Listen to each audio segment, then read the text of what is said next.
আজি আমাৰ এইখন দ্বিবাৰ্ষিক অধিৱেশন পানেৰী আঞ্চলিকে আহ্বান কৰিছিলে আৰু সেই মৰ্মে আজি পানেৰীত অনুষ্ঠিত হৈছে। ৰাতিপুৱা পতাকা উত্তোলনৰ লগে লগে স্মৃতি তৰ্পণ, বন্তি প্ৰজ্বলন এইবিলাক কাৰ্যসূচী হোৱাৰ পিছত আমাৰ বিষয় বাছনি সভা অনুষ্ঠিত হয় আৰু বিষয় বাছনি সভাৰ পিছত এতিয়া মুকলি সভা আমাৰ চলি আছে। মুকলি সভাত আমি তৰুণ আজাদ ডেকাক নিৰ্দিষ্ট বক্তা হিচাপে মাতিছোঁ।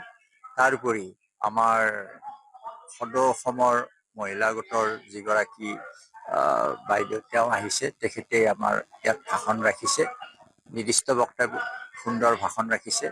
আৰু আজি আমি এটা এইকাৰণে গৌৰৱ কৰিব পাৰোঁ যে ওদালগুৰি জিলা জ্যেষ্ঠ নাগৰিক সন্মিলনৰ যথেষ্ট সংখ্যক প্ৰতিনিধি আজি ইয়াত উপস্থিত আছে আৰু তেওঁলোকে সহৃদয়তাৰে আহি আজিৰ দিনটো থাকি আমাৰ এই অনুষ্ঠানটিৰ সুস্থ বৃদ্ধি কৰিছে।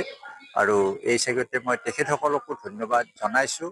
আমাৰ ওদালগুৰি জ্যেষ্ঠ নাগৰিক সন্মিলনখন অকণমান মাজতে নিষ্প্ৰভ হৈ গৈছিলে। আমাৰ ঘন ডেকা, আমাৰ সভাপতি আৰু আমাৰ প্ৰভাত ডেকা সম্পাদক, তেখেতসকলৰ প্ৰচেষ্টাত আমাৰ নতুনকৈ ঠন ধৰি উঠিছে আৰু এইবাৰ আমাৰ নতুনকৈ কমিটি গঠন হৈছে 2 বছৰৰ কাৰণে। আৰু তাত মই শ্ৰী তাৰানাথ কলিতাক সভাপতি আৰু আমাৰ প্ৰভাত ডেকাক সম্পাদক হিচাপে লৈ নতুন দ্বিবাৰ্ষিক কমিটি এখন গঠন কৰিছে। গতিকে মই ৰাইজৰ সহায় সহযোগ কামনা কৰিছোঁ। সকলো ধৰণৰ সহায় সহযোগ পালে নিশ্চয় আমাৰ এই ওদালগুৰি জিলা জ্যেষ্ঠ নাগৰিকৰ এই সন্মিলনখন যথেষ্ট আগবাঢ়ি যাব, তাকে কামনা কৰিছোঁ। এই ক্ষেত্ৰত বিশেষকৈ এটা প্ৰধান সমস্যাটো হ'ল যে আমাৰ জ্যেষ্ঠ নাগৰিকসকলক এতিয়া মাত্ৰ 250 টকা দিয়ে। মাহত 250 টকাৰে এজন মানুহ চলিব নোৱাৰে, ঔষধৰ দামেই নহয়।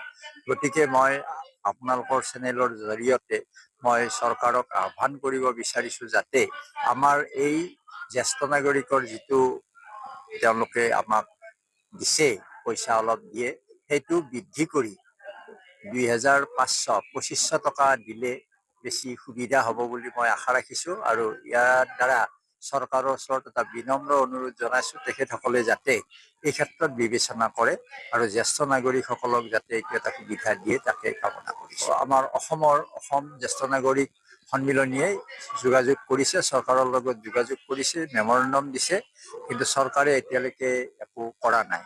তাৰোপৰি এটা কথা হ'ল যে আমাৰ ৰেলৱে আৰু বাছৰ যিটো জ্যেষ্ঠ নাগৰিকৰ এটা ৰেহাই আছিলে সেইটো উঠাই দিছে। গতিকে এইটো আকৌ পুনৰ প্ৰৱৰ্তন কৰিব লাগে, তাকে কামনা কৰিছোঁ।